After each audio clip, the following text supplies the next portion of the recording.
주님의 기도 같이 보시겠습니다. 주님의 기도 먼저 원어로 같이 보십니다. 시작. 파텔 에몬 호 엔 토이스 우라노이스 하기아스테 토 오노마스 엘데토 에 바실레이아스 게네데토 토 텔레마스 호스 엔 우라노 카이 에피테스게스 톤 알톤 헤몬 톤 에퓨시온 도스 에민 세메론 카이 아페스 에민 하 오펠레이마타 헤몬 호스 하이 헤메스 아페예멘 토이스 오펠레이타이스 에몬 카이 메 에이세넨케스 헤마스 에이스 페라스몬 알라 우르사이 헤마스 아포트 포데르 호티 소 에스틴 에 바실레야 카이에 디나미스 카이에 독사 에이스투스 아이오나스 아멘. 아멘. 다시 한번 의역된 부분으로 보시겠습니다.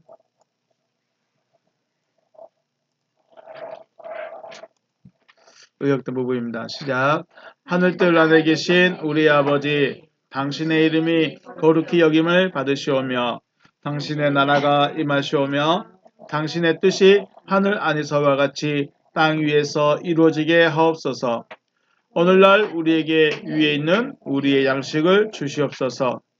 그리고 우리가 우리에게 빚진 자의 빚을 사하여 준 것 같이 우리의 빚을 우리에게서 사하여 주시옵소서. 우리를 시험에 들어가게 하지 마시고 다만 악으로부터 우리를 구하시옵소서. 왜냐하면 그 세대는 당신의 나라이며 능력이며 영광이기 때문입니다. 아멘. 말씀 보시겠습니다. 마태복음 10장 40절. 마태복음 10장 40절 한 절입니다. 같이 한 목소리 읽겠습니다. 시작. 너희를 영접하는 자는 나를 영접하는 것이요 나를 영접한 자는 나를 보내신 이를 영접한 것이니라. 아멘. 할렐루야. 주님의 이름으로 축복하고 사랑합니다. 네. 사람을 찾아오신 주님께 감사드립니다. 그리고 주의 이름을 부를 수 있도록 은혜 주심도 우리는 감사해야 합니다. 아버지께서 하시려는 일이 무엇인지 깨닫는 것도 감사드립니다. 그리고 아버지의 뜻을 우리에게 이루려 하심도 감사드립니다. 내 생활에서 잘 아프지 않고 문제가 잘 풀어지고 그런 것만 감사할 것이 아니라 내가 하나님의 이름을 부르고 있고 주의 이름을 부르고 그 앞에 앉아 있을 수 있다는 것 자체도 그것이 더 큰 은혜인 줄로 믿습니다. 아버지 하나님과 주님의 사랑이 여러분과 저에게 풍성하시기를 주님의 이름으로 축복합니다. 네. 바벨론 포로에서 예루살렘에 돌아온 백성들이 성벽을 재건합니다. 성벽을 재건하다가 모세 율법서를 발견하죠. 모세 율법서를 발견합니다. 그리고 이제 성벽 재건이 끝나서 학사 에스라에게 이 율법책을 낭독하게 합니다. 이 시대가 느헤미야의 8장이 나오는 이야기입니다. 느헤미야 8장에서 학사 에스라에게 하나님의 율법서를 낭독하세요라고 했습니다. 근데 그냥 낭독하면 안 되잖아요. 사람들이 성회로 모입니다. 왜냐하면 성벽이 적어됐으니까 이걸 기념하고 축하하기 위해서 사람들이 다 모입니다. 이제 그 앞에서 낭독을 하는 거예요. 새벽부터 정오까지 알아들을 만한 자들 다 모여서 율법을 이제 귀를 기울이는데 학사 에스라가 책을 펼칠 때 백성들이 다 일어나고 읽어 내려갈 때마다 아멘 아멘 하면서 땅에 머리를 대고 여호와를 경배합니다. 에스라가 율법서를 읽고 그 뜻을 해석해서 백성들로 하여금 깨닫게 해줬는데 백성들이 그 말씀을 들을 때마다 에스라의 말을 들을 때마다 눈물을 흘렸습니다. 울었습니다.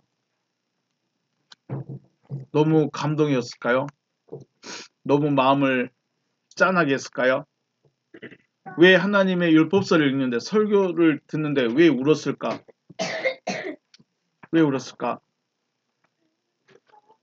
그것은 자신들이 하나님의 법을 떠나 있음을 깨달았기 때문입니다. 하나님께서는 그들을 이스라엘이라는 그 민족을 아브라함부터 택해서 지키고 보호해주고 함께 해주고 있는 그 은혜가 있었는데 자기들의 조상들이 하나님을 떠났습니다. 율법을 버려버렸습니다. 그로 인해서 포로 생활을 했고 그리고 하나님의 약속대로 다시 이스라엘 나라로 돌아와서 성벽을 재건했습니다.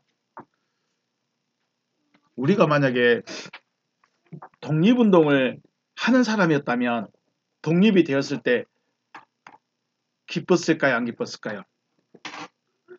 근데 독립이 됐든지 말든지 뭐 일본이 우리나라에 있든지 말든지 내가 한글을 쓰든지 일본어를 쓰든지 상관이 없는 사람은 독립된 거 기쁠까요? 안 기쁠까요? 관심이 없겠죠. 그래요. 하나님의 은혜를 잊어버린 사람, 하나님의 은혜를 그냥 날마다 받는, 날마다 먹는 밥 한 끼 그 정도로 생각한 사람은 하나님의 은혜에 감격하지 못하죠. 이스라엘 백성들이 울었던 이유, 말씀을 들으면서 울 수밖에 없었던 이유는 자기를 발견하기 때문에 그렇습니다. 내가 하나님을 떠나 있었다. 내 조상들이 떠나서 이래. 내 조상들이 말을 안 들어서 이래. 이게 아니라 누구예요? 자기예요. 자기. 자기는 그 조상들의 과오에 대한 징계의 결과로 자기들이 다 받았지만 징계의 결과는 자신들이 다 받았지만 그건 그거고 지금 내가 하나님을 떠났다는 거예요. 그걸 깨달았습니다. 그래서 말씀을 들을 때마다 머리를 땅에 대고 울었죠. 그래서 하나님의 말씀은 자신을 살피게 합니다. 나를 살핀다는 것은 내가 인생을 잘 사느냐 못 사느냐 이거는 둘째고 내가 하나님과 가까워져 있느냐 내가 하나님과 하나 되어져 있느냐 내가 하나님께 나아가고 있느냐 그리고 진짜로 말씀을 깨달은 사람은 어디로 갈까요? 하나님께로 갑니다. 하나님께로 갑니다. 하나님을 찾는 거예요. 말씀을 깨달은 사람은 나 말씀 깨달았으니까 가르쳐야지 이게 문제가 아니에요. 내가 하나님께로 가는 거예요. 더 하나님의 말씀에 더 들어가는 거예요.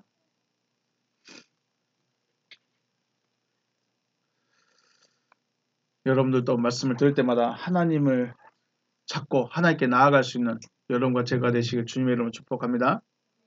네, 이스라엘 사람들은 자신들의 무리 혹은 이 교회 이 무리 혹은 나라에서 쫓겨나는 것을 굉장히 두려워합니다. 공회에서 출애되는 거, 자기 지역에서 쫓겨나는 거 이걸 굉장히 두려워합니다. 왜냐하면 그것은 하나님의 백성에서 떨어져 나가는 것을 의미하기 때문에 그래요. 교회 못 나오게 하면 여러분은 기쁠까요? 두려울까요? 500 시간 많네? 시간이 남네 하면서 놀러 다니겠죠? 그런 게 아니라 이스라엘 백성들은 그 자체를 두려워했습니다. 하나님의 백성에서 떨어져 나갔다는 것 이것만으로도 너무 두려워했습니다. 그렇기 때문에 공회라고 합니다. 지금으로 말하면 대법원과 같은 곳이에요. 그곳에서 재판을 받는다거나 판결을 기다릴 때는 굉장히 두려워합니다. 사도행전에 보면 베드로와 요한이 잡혀가게 되죠.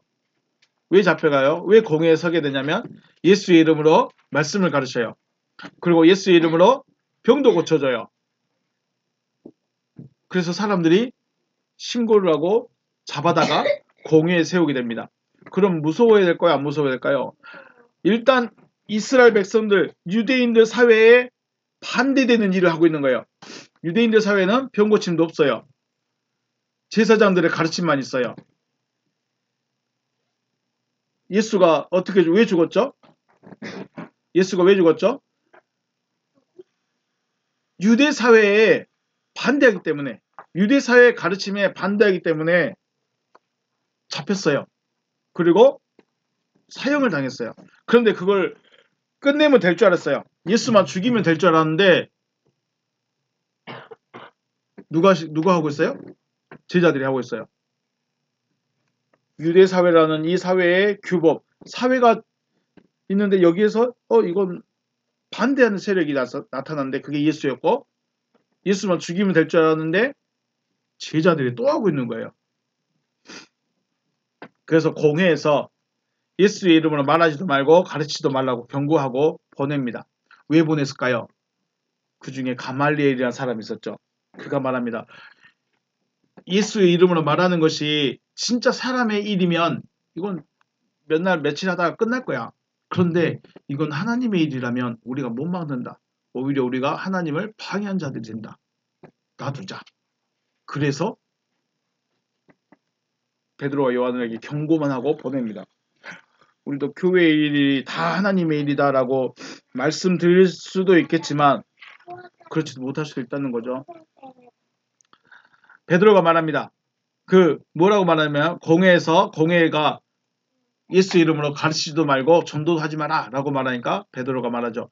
너희 말을 듣는 것이 하나님의 말씀을 듣는 것보다 옳은가 판단해라. 그러니까 어차피 그들도 하나님의 이름을 부르고 있으니까 하나님을 믿고 있고 섬기고 있으니까요. 내가 너희 말을 듣는 것이 옳은가 하나님의 말씀을 듣는 것이 옳은가 너희가 판단해봐라. 너희 같으면 누구 말을 듣겠냐? 라고 물어보는 거죠. 여러분 누구 말 들을까요? 그래요? 하나님의 말씀 들을 것 같아요? 네. 무엇이 옳은가 판단해봐라. 우리는 보고 들은 것을 말하지 아니할 수 없다라고 말합니다. 하나님의 말씀을 가진 자들은 사람을 좀 두려워하지 않습니다. 그리고 자기에게 있는 말씀을 말할 수밖에 없습니다. 자기가 하고 싶은 건 아니겠죠. 데살로니가전서 2장 4절에 오직 하나님께 옳게 여기심을 입어 복음을 위탁받았으니 우리가 이와 같이 말하면 사람을 기쁘게 하려 함이 아니요 오직 우리 마음을 감찰하시는 하나님을 기쁘시게 하려 함이다 라고 바울이 말합니다. 설교자들, 말하는 자들은 특히 하나님의 말씀을 전한다고 한다는 사람들은 사람을 기쁘게 할 것인가 하나님을 기쁘게 할 것인가 설교를 잘하는 것과 하나님의 말씀을 나누는 것과 어떤 게 더 오를까요? 또 고민에 빠져버렸습니다. 말씀을 전한 자는 사람을 기쁘게 하는 것이 아니라 하나님의 말씀을 전함으로 하나님을 기쁘게 하는 사람이죠. 이스라엘의 구약의 수많은 선지자들은 하나님의 말씀을 전했습니다. 사람들이 무시하고 사람들이 듣지 않고 사람들이 왜 너만 잘 믿고 있느냐 왜 너만 하고 있느냐 라고 말을 할지라도 선지자들은 하나님이 말씀하라 말한 그 말만 전했습니다. 그 이상도 그 이하도 아닙니다. 일은 누가 하십니까? 하나님이 하셨습니다. 역사는 누가 하십니까? 하나님이 하십니다. 그런데 재밌는 건 사람들이 하나님의 말씀은 여러분만 안 듣는 게 아니고 이미 구약시대부터 안 들었어요. 구약시대부터 예레미야가 말하면 야 너만 잘 믿고 있니? 너만 잘났니? 너만 하나님 말씀 받니? 예레미야를 가둬버려. 야 너 말하지 마 하면서 감옥에 가둬버려요. 그때만 말씀을 안 듣는 것이 아니고 지금만 말씀 안 듣는 게 아니고 그때도 안 들었어요. 또 그때만 말씀이 재미없는 것이 아니고 지금도 재미없고 그때도 재미없었어요. 왜냐하면 하나님의 말씀은 유머 개그를 해주는 게 아니기 때문에요.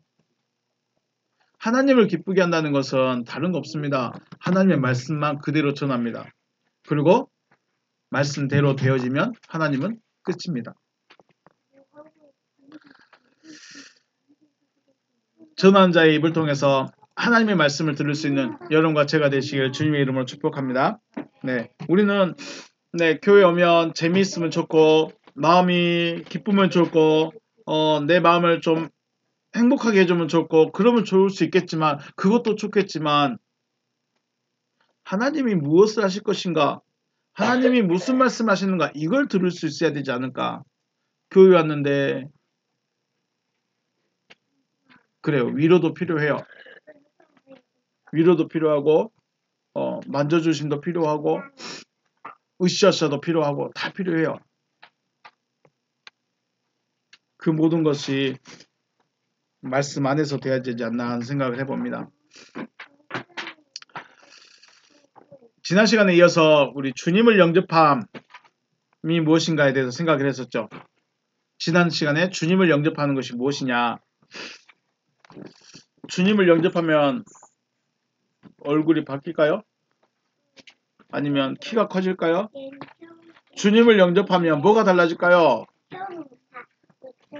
우리는 거듭남 혹은 주님을 영접함 이런 걸 굉장히 기대하고 있습니다. 뭔가 특별한 일이 일어날 것처럼요. 뭔가 특별한 현상이 나타날 것처럼 기대하고 있습니다. 그런데 생각보다 그리하지 않는다는 거죠. 예수님께서 잡히시기 전에 제자들과 만찬을 나누시고 발 씻음의 의식을 행하셨죠. 발 씻음, 발을 씻겨주는 것은 유대인들의 관점에서 관습으로 자기 집에 들어온 사람을 극진히 대접하겠다는 표현입니다. 물론 발을 씻기지 않았으니까 당신이 알아서 먹고 가세요라는 마음은 없을 거예요. 손님으로 왔는데 아무리 옆집 사는 친구가 1시간마다 한 번씩 오다 할지라도 자기 집에 온 손님인데 함부로 하진 않겠죠. 하지만 1시간마다 온 친구를 1시간마다 발을 씻겨줄 수는 없으니까 발을 씻겨줌으로써 당신 나의 집에 모셔드립니다. 나와 함께 먹고 마시며 즐기십시오라는 표현의 영접의 표현이 발 씻음입니다. 우리 지난번에도 말씀드렸죠. 식당이 있는 거리 걸어가면 사람들이 어떻게 해요? 자기 가게로 오라고 굉장히 손짓을 많이 하죠. 굉장히 끔찍하게 대접해 줄 것 같아. 속으면 돼야 안 돼요? 안 돼. 그 가게만 들어가고 주문만 하면 끝나. 먹든지 말든지 맛이 있든지 없든지 잘 나오든지 말든지 상관을 안 해. 그게 영접이에요? 그냥 손님이에요? 그냥 손님이야.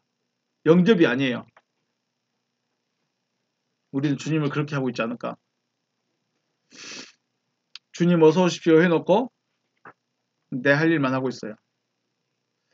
그러므로 주님께서 제자들의 발을 씻겨주신 것은 주님 자신 안으로 제자들을 모셔드리겠다는 표현이에요. 그러니까 발을 씻는다는 것은 네 발 더러우니까 내가 씻어줄게 이런 의미가 아니라 내가 너를 섬길게 라는 의미가 아니라 뭐예요? 너를 내 안에 내가 모셔줄게.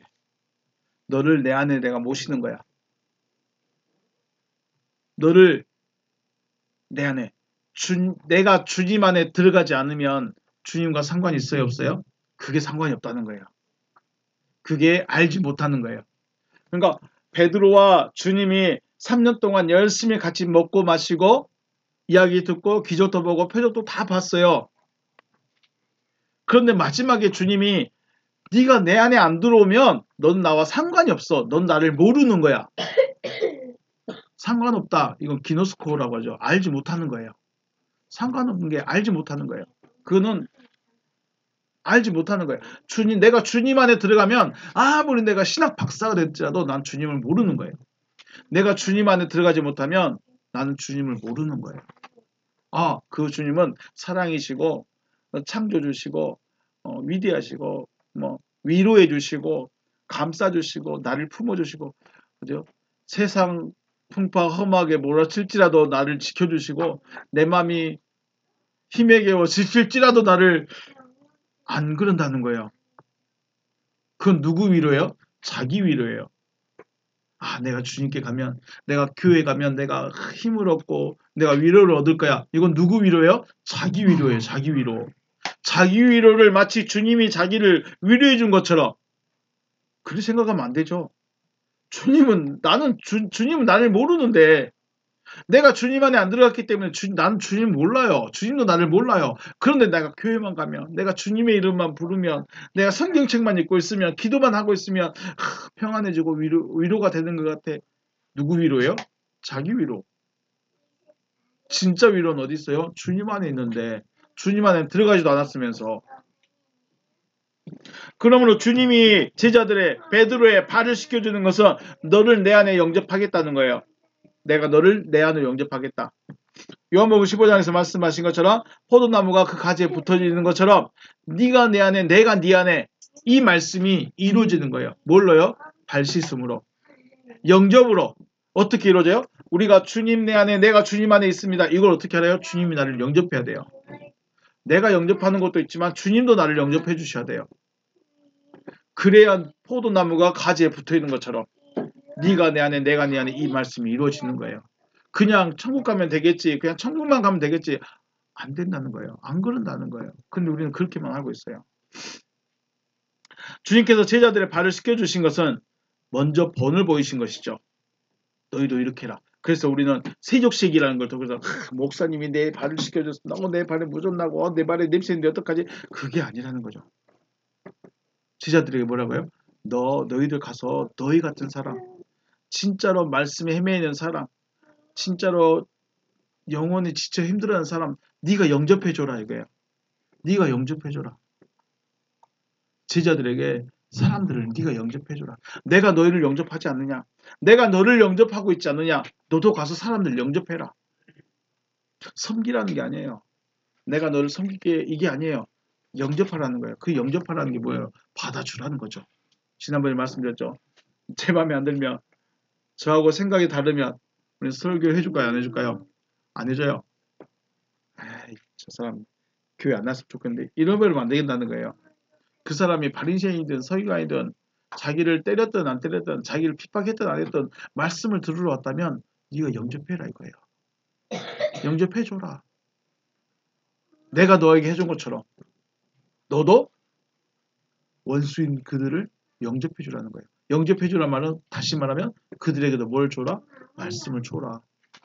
말씀을 줘라. 요한복음 14장 15절에서 내가 너희에게 행한 것 같이 너희도 행하게 하려고 먼저 본을 보여줬느라 라고 하시죠. 너희도 하라는 거예요. 그럼 우리는 해야 되는 거예요. 아, 세족식은 목사님만 세숫대에다 물 떠넣고 목사님만 해주는 거 아닌가요? 아니라는 거예요. 예수의 제자라면 생명을 가진 자라면 말씀을 알고 있는 자라면 세족식이 발 씻음을 씻겨주는 의식이 중요한 것이 아니라 사람들을 가까서 영접해 주라는 거예요. 그런 사람들을. 마음에 안 드는 사람만 있겠어요? 마음에 든 사람만 있겠어요? 마음에 든 사람만 있는 것이 아니라 마음에 안 드는데 정말 안 예쁜데 정말 싫은데 말도 섞기 싫은데 그럼에도 불구하고 다른 거 그래요. 밥은 안 먹을 수 있어. 같이 일은 안 할 수 있어. 근데 뭐는 줘요? 말씀을 줘라. 말씀을 나눠라. 아 너무 싫어. 너무 싫어서 아, 저 사람은 밥도 먹기 싫어. 쳐다보기도 싫어. 그럼에도 불구하고 내가 너를 영접하지 않았느냐. 너도 그 사람 영접해줘야지. 그 말은 어떻게 해요? 말씀을 나눠주라는 거예요. 주님은 자신이 제자들을 발을 씻겨주는 것에 끝나지 않고 제자들에게도 다른 사람의 발을 씻겨주게 하시려고 먼저 본을 보이신 것이다 라는 것이죠. 그러므로 목사가 세족식을 하는 게 아니고요. 여러분이 하는 거예요. 여러분이. 누가 하는 거예요? 더 나아가서는 말씀을 가진 자가 하는 거예요. 말씀을 가진 자가 세족식을 해주는 거예요. 근데 그 세족은 그냥 오메 발이 이쁘네, 발이 크네요, 무좀 있네요. 이거 보라고 세족식 하는 게 아니고 뭐 하라고요? 말씀 나눠주라고요. 마음에 안 들어도 말씀 나눠주라고요. 같이 얼굴 맞대고 밥 먹기도 싫은 사람인데도 불구하고 밥은 안 먹을 수 있지만 말씀을 나눠주라는 거예요.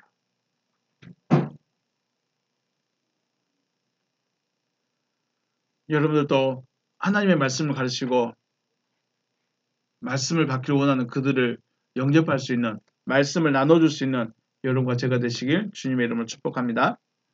네. 그리고 재밌는 게 요한복음 13장 20절 마지막에 세족식 마지막 말씀이 뭐냐면 진실로 진실로 너희에게 이르노니 내가 보낸 자를 영접하는 자는 나를 영접하는 것이요 나를 영접한 자는 나 보내신 이를 영접하는 것이다 라고 하십니다. 우리 13장 20절 말씀 같이 한번 읽어볼까요? 같이 읽겠습니다. 시작. 내가 진실로 진실로 너희에게 이르노니 내가 보낸 자를 영접하는 자는 나를 영접하는 것이요 나를 영접하는 자는 나를 보내신 이를 영접하는 것이니라. 아멘. 자, 이제 거꾸로 해볼까요? 나를 보내신 이가 누구예요? 지금. 그렇죠. 지금 말하고 있는 사람이 주님이시라면 주님을 보내신 이가 누구예요? 하나님. 하나님을 영접하고자 하나님이 내 안에 들어오시려고 하면 어떻게 해야 돼요? 누구를 영접해야 돼요? 그래, 예수를 영접하면 돼요. 예수를 영접하려면 누구를 영접해야 돼요? 주님이 예수님이네. 하나님이. 자요. 자, 잘 봐요. 주님께서 이렇게 말씀하시는 거예요. 지금 누구에게 말하고 있는 거예요? 제자들에게 말하고 있어요. 제자들아, 너희를 영접한 사람은 누구를 영접한다는 것이다? 주님을 영접하는 거예요. 주님을 영접한다는 사람은 하나님을 영접하는 거예요. 네. 이걸 거꾸로 하면 하나님을 영접하고자 한다면, 하나님이 내 안에 들어오기를 원한다면 누구를 영접해야 돼요? 주님을 영접해야 하고요. 그러면 그 다음 주님을 영접하려면 누구를 영접해야 돼요? 주님께서 보내신 자를 영접하라는 거예요. 너희. 주님께서 보내신 자가 누구예요? 너희예요. 자요. 내가 진실로 진실로 너희에게 이르노니 내가 보낸 자를 영접한 자는, 내가 보낸 자를 영접한 자는 나를 영접한 것. 그러니까 주님께서 보내신 자를 영접해야 돼요. 주님을 영접하고 싶으세요? 그럼 누구를 영접하라고요? 주님께서 보내신 자. 계속 하나님이라고 하지 말고 다시, 주님을 영접하고 싶으면 누구를 영접하라고요? 주님께서 보내신 자. 자, 주님을 영접하고 싶으면 누구를 영접하라? 주님께서 보내신 자. 왜 예수를 영접하는 것이 하나님을 영접하는 것일까요? 하나님은 누가 보냈어요? 예수는 누가 보냈어요? 하나님이 보냈어. 하나님이 보내신 자를 영접했으니까 하나님을 영접하는 거예요. 자, 주님을 영접하고 싶으면 누구를 영접하라고요? 주께서 보내신 자를 영접하라라고 합니다. 자, 오늘 마태복음 10장에서도 그렇죠. 너희를 영접하는 자는 너희, 여기서 중요한 거예요. 요한복음에서는요, 너희라는 대상이 안 나와요. 그죠? 주님이 보내신 자를 영접하라고 그랬어요. 근데 마태복음에서는 너희라는 대상이 딱 분명히 정해졌어요. 그 너희가 누구예요? 지금 제자들이죠. 너희를 영접하는 자는 나를 영접하는 것이다. 왜요? 주님이 지금 누구를 보낼 거예요? 이제 제자들을 보낼 거예요. 여기서 보시면 11장에, 그러니까 마태복음 10장에서 주님께서 이렇게 말씀하시고 11장에서 전도를 보냅니다.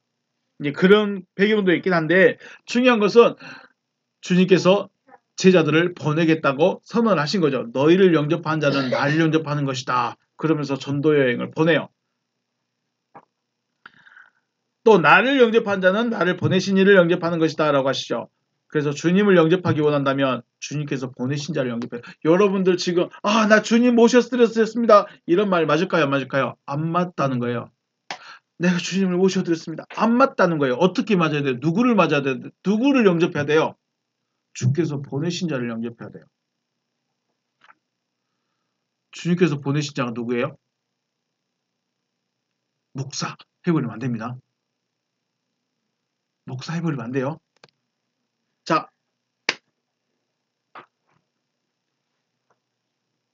목사를 영접하는 것이 주님을 영접하는 걸까요?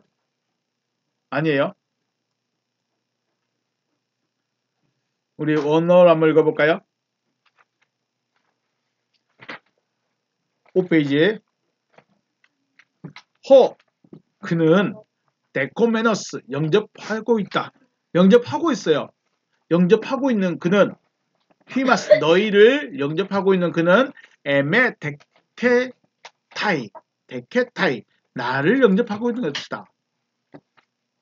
나를 영접한 자는 영접한 그는 나를 영접하고 있는 것. 너희를 영접하고 있는 그는 너희를이에요. 너희를 영접한 그는 나를 영접하고 있는 것이다.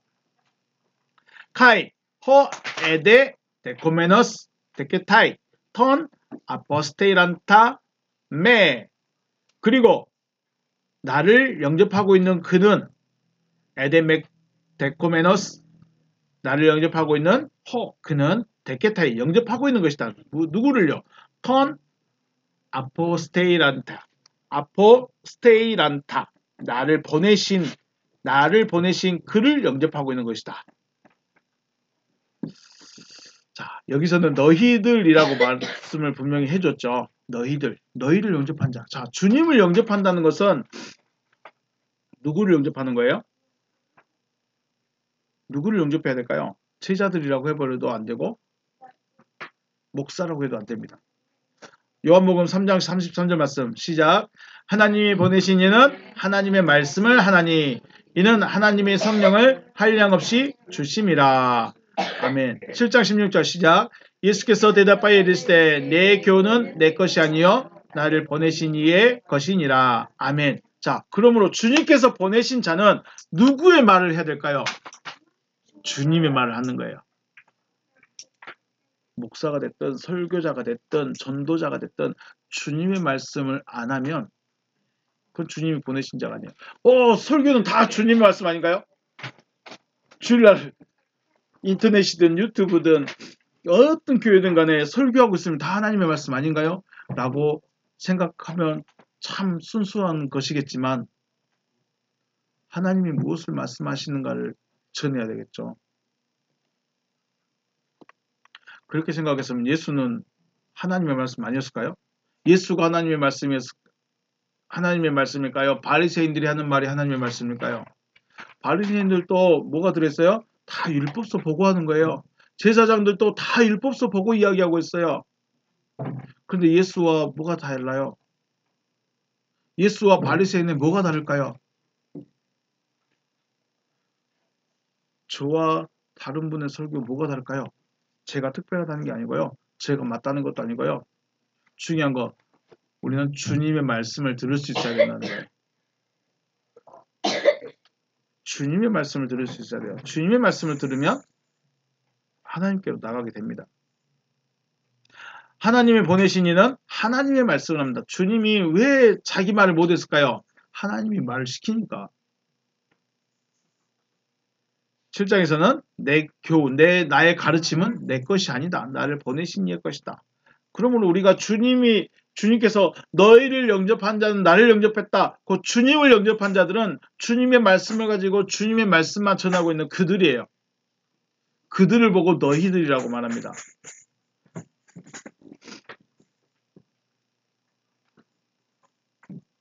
주님의 말씀을 전하는 자들, 그들을 맞으라는 거죠. 주님의 말씀대로라면 제자들은 주님만 영접한 상태가 아니라 아버지 하나님까지 영접한 상태가 되어버린 거죠. 제자들이 알고 있는 상식으로 하나님과 함께 하나님이 내 안에 들어오신다? 하나님과 하나가 되어진다? 이건 말이 되는 말일까요? 아닐까요? 말이 안 되는 거예요. 제자들의 상식으로는요. 말이 안 되지만 말씀대로 되어졌죠. 네가 내 안에 내가 네 안에 있으면 우리는 아버지 안에 있는 것이다.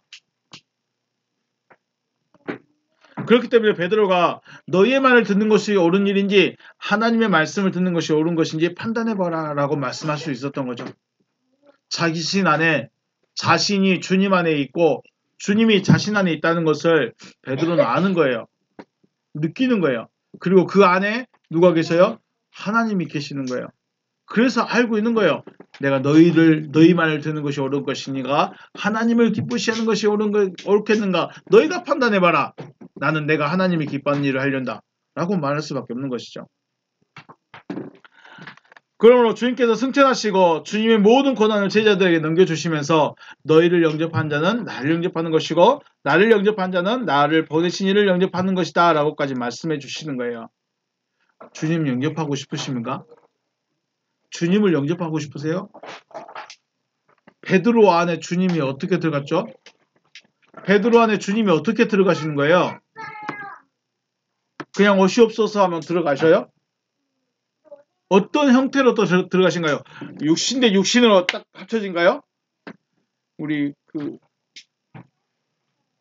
애니메이션처럼 퓨전처럼 두 육체가 합쳐져서 베드로 안에 들어가신가요? 주님이? 아니잖아요. 어떻게 주님이 들어갔죠? 말씀이 실체가 되었고 들어가는 거예요. 말씀으로. 말씀이 안에서 실체가 되어지는 거예요. 들었던 그 말씀이 안에서 실체가 되어서 베드로를 다스리는 거죠.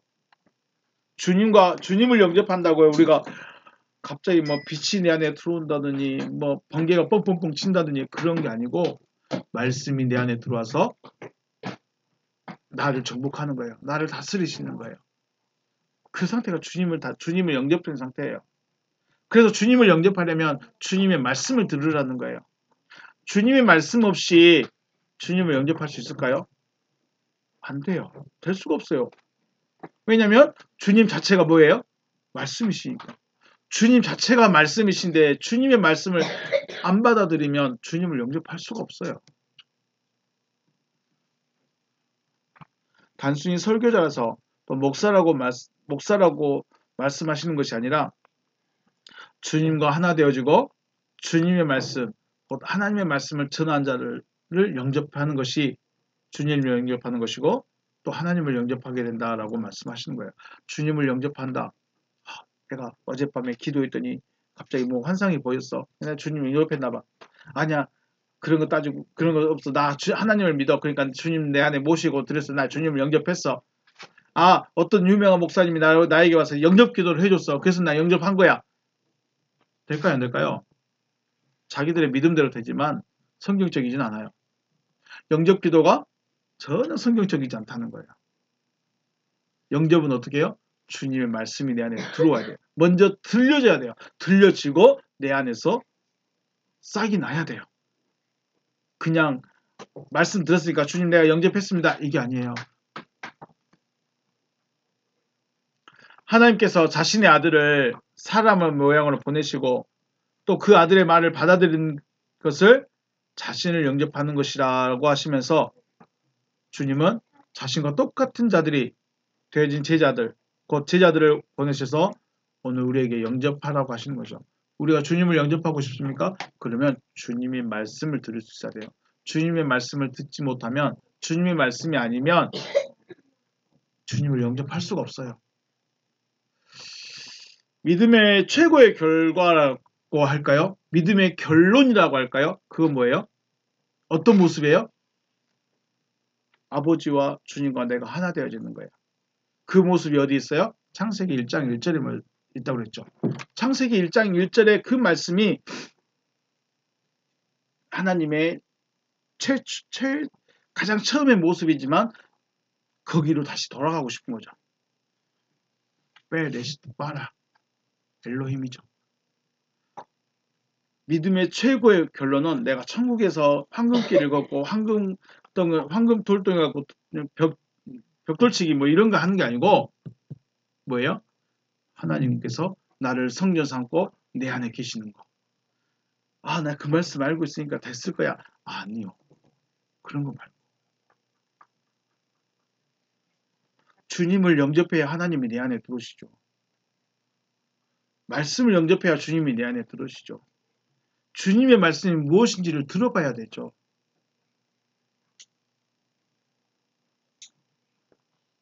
목사라는 사람, 혹은 설교자라는 사람이 아닌 주님의 말씀이 전하는 자로서의 그 말을 받아들이라는 거예요. 말을 영접하는 것이, 그러니까 우리가 주님을 영접합니다. 그러니까 그 시몬처럼 자기 집에 모셔다 드리거나 마리아처럼 자기 집에 모셔다 드리거나 이런 모심이 아니고, 이런 영접이 아니고 뭐 하라는 거예요? 말씀을 자기 안에 모셔다 드리라는 거예요. 말씀을 받아들이라는 거예요. 육체의 설교자가 아니고 육체의 목사가 아니고 말씀을 전하는 그 말씀, 사람이 전하는 그 말씀, 그것이 주님의 말씀이라면 그 말씀을 영접하라는 거죠. 말씀을 받아들이라는 거죠. 말씀을 받아들이는 것이 주님을 영접하는 것이다 라는 것입니다. 주님의 말씀을 전한 사람의 말을 받아들이는 것이 주님을 영접하는 것입니다. 주님은 천사처럼 오신다거나 갑자기 뿅 하고 나타나신다거나 그러지 않습니다. 말씀으로 오십니다. 그런데 지난번에 계속 말씀드렸죠. 하나님이 왜 그럼 예수로 나타났고 왜 굳이 그렇게 형상을 가지고 나셨어야 됐느냐. 그냥 천둥처럼 그냥 스피커 소리처럼 들려면 되지 않을까. 그렇게 하지 않으신다는 거예요. 왜요? 사람이기 때문에.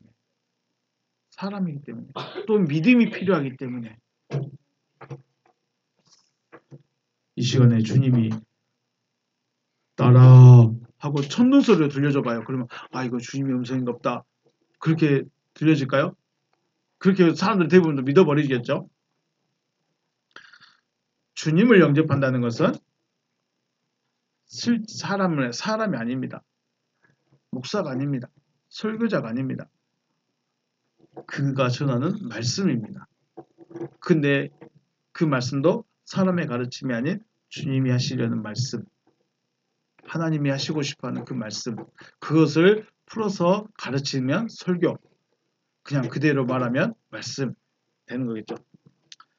사람의 가르침, 사람의 말, 그 사람이 아닌 주님의 말씀을 영접할 수 있는 여러분과 제가 되시길 주님의 이름으로 축복합니다.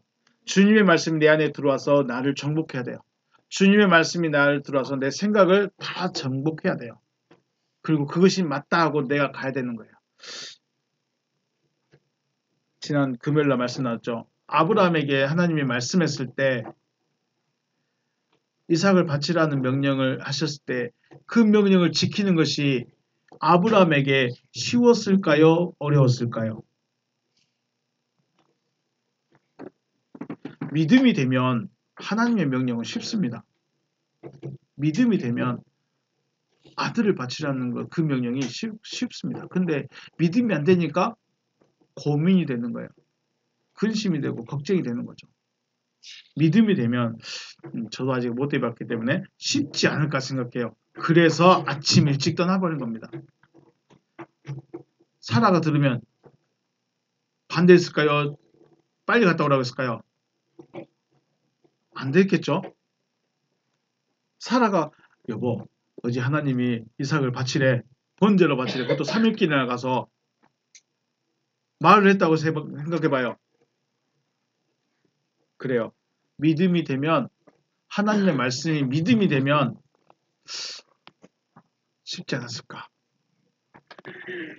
그러니까 그냥 이삭 빨리 단싸, 그 올라가, 바로 칼 들어버렸겠죠. 머뭇거리지를 않습니다. 믿음이 안 되면 이거 맞나? 이때쯤 말해줘야 할 건데, 근데 단에 올라갔으니까 말해줘야 되는데, 멈추라고 해줘야 되는데, 칼 들었으니까 멈추라고 해야 되는데, 그러지 않았을까요? 주님의 말씀이 내 안에 들어오면 다른 게 안 보입니다. 죄송합니다. 진짜 고집불통이에요. 그리고 그게 맞다고 가버려요. 그런데 더 중요한 건 그 말씀에 대한 증거가 더 필요하겠죠. 사람들이 볼 수 있는, 사람들이 이해할 수 있는 또한 증거도 반드시 필요할 겁니다.